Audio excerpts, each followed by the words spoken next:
നമസ്കാരം. സിനിമയെ വെല്ലുന്ന നാടകീയ സംഭവങ്ങളാണ് കല്യാണ മണ്ഡപത്തിൽ അരങ്ങേറിയത്. മണ്ഡപത്തിൽ പാതി ബോധാവസ്ഥയിലിരുന്ന വരനെ കണ്ട് ബന്ധുക്കൾ അമ്പരന്നു. ബന്ധുക്കൾ ഇതൊക്കെ കണ്ട് അമ്പരന്നെങ്കിലും മുഹൂർത്തം തെറ്റാതിരിക്കാൻ സ്ത്രീകൾ ഉച്ചത്തിൽ കുരവയിട്ട് താലികെട്ട് വേഗത്തിലുമാക്കി. നേരെ നിന്ന് തിരിയാൻ പോലും വയ്യാത്ത അവസ്ഥയിലായിരുന്നു വരൻ. താലികെട്ട് കഴിഞ്ഞ് ആഘോഷങ്ങൾക്കിടെയാണ് നാട്ടുകാർ ആ സത്യം തിരിച്ചറിഞ്ഞത്. തമിഴ്നാടൻ ധനുഷിന്റെ ഹിന്ദി സിനിമ അത്രങ്കിരയെ ഓർമ്മിപ്പിക്കും വിധം സംഭവങ്ങളാണ് അവിടെ നടന്നത്. ബീഹാറിന്റെ പശ്ചാത്തലത്തിൽ നടക്കുന്ന ഈ രംഗം വളരെ പെട്ടെന്നാണ് അരങ്ങേറുന്നത്. മെഡിക്കൽ വിദ്യാർത്ഥിയായ വിദ്വേഷ് തന്റെ പഠനവുമായി ബന്ധപ്പെട്ടെത്തിയപ്പോഴാണ് റിങ്കുവിന്റെ അക്രമാസക്തരായ ബന്ധുക്കളുടെ കയ്യിൽപ്പെടുന്നത്.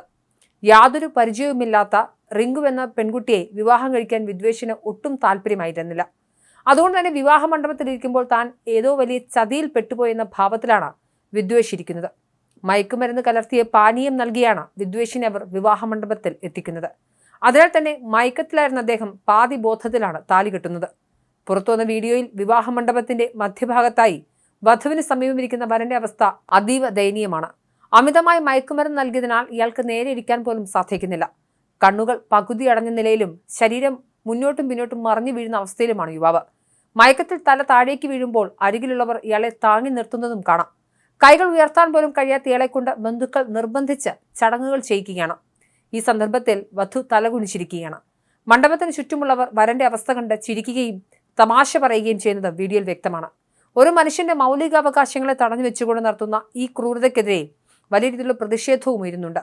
വീഡിയോ വൈറലായതോടെ ബീഹാർ പോലീസ് സംഭവത്തിൽ അന്വേഷണം പ്രഖ്യാപിച്ചിട്ടുണ്ട്. പകടുവ ഷാദി ഇന്ത്യയിൽ കടുത്ത ശിക്ഷ ലഭിക്കാവുന്ന ക്രിമിനൽ കുറ്റമാണ്. അതായത് ഒരാളെ തട്ടിക്കൊണ്ടുപോയി മയക്കുമരുന്ന് നൽകി ഭീഷണിപ്പെടുത്തി അയാളെ കൊണ്ട് വിവാഹം കഴിപ്പിക്കുന്ന രീതി. ഇതൊക്കെ വലിയ രീതിയിലുള്ള ക്രിമിനൽ കുറ്റങ്ങളാണ്. ഇത്തരം കേസുകളിൽ നിയമപ്രകാരം കേസുമെടുക്കാം. ഇത് സാംസ്കാരികമായ ഒരു ആചാരമല്ല, മറിച്ച് പച്ചയായ കുറ്റകൃത്യമാണെന്നാണ് വീഡിയോയ്ക്ക് താഴെ വന്നൊരു പ്രധാന കമന്റ് പറയുന്നത്.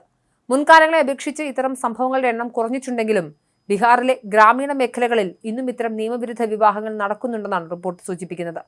പോലീസ് ഉദ്യോഗാർത്ഥിയെ പോലെ ഒരാൾക്ക് പോലും ഇത്തരമൊരു ഗതി വന്നത് നിയമവ്യവസ്ഥയോടുള്ള വെല്ലുവിളിയാണെന്നും സാമൂഹിക പ്രവർത്തകർ ചൂണ്ടിക്കാട്ടുന്നു. സ്ത്രീധന സമ്പ്രദായത്തിന്റെ ക്രൂരമായ മറ്റൊരു മുഖമാണ് പകടുവ ഷാദി. അവിവാഹിതരായ യുവാക്കളെ, പ്രത്യേകിച്ച് സർക്കാർ ജോലിയുള്ളവരെയോ ഉദ്യോഗാർത്ഥികളെയോ തോക്കിൻ മുനയിൽ തട്ടിക്കൊണ്ടുപോയി നിർബന്ധിച്ച് വിവാഹം കഴിപ്പിക്കുന്ന രീതിയാണിത്. പെൺകുട്ടിയുടെ വീട്ടുകാർക്ക് സ്ത്രീധനം നൽകാൻ സാമ്പത്തിക ശേഷിയില്ലാത്ത സാഹചര്യത്തിലാണ് ഇത്തരം കുറ്റകൃത്യങ്ങൾ അരങ്ങേറുന്നത്. യുവാവിനെ ഭീഷണിപ്പെടുത്തിയോ മയക്കുമരുന്ന് നൽകി ബോധം മറച്ചോ വിവാഹ ചടങ്ങുകൾ പൂർത്തിയാക്കും. എന്തായാലും സിനിമയെ വെല്ലുന്ന നാടകീയവും എന്നാൽ അങ്ങേയറ്റം ദയനീയവുമായ സംഭവങ്ങളാണ് ബീഹാറിലെ ഒരു വിവാഹ മണ്ഡപത്തിൽ അരങ്ങേറിയത്. മയക്കുമരുന്ന് നൽകി അബോധാവസ്ഥയിലാക്കിയ ഒരു യുവാവിനെ കൊണ്ട് നിർബന്ധിച്ച് താലി കെട്ടിക്കുന്ന ദൃശ്യങ്ങൾ പുറത്തു വന്നതോടെ രാജ്യം വീണ്ടും പകടുവ ഷാദി എന്ന സാമൂഹിക വിപത്തിനെക്കുറിച്ച് ചർച്ച ചെയ്യുകയാണ്.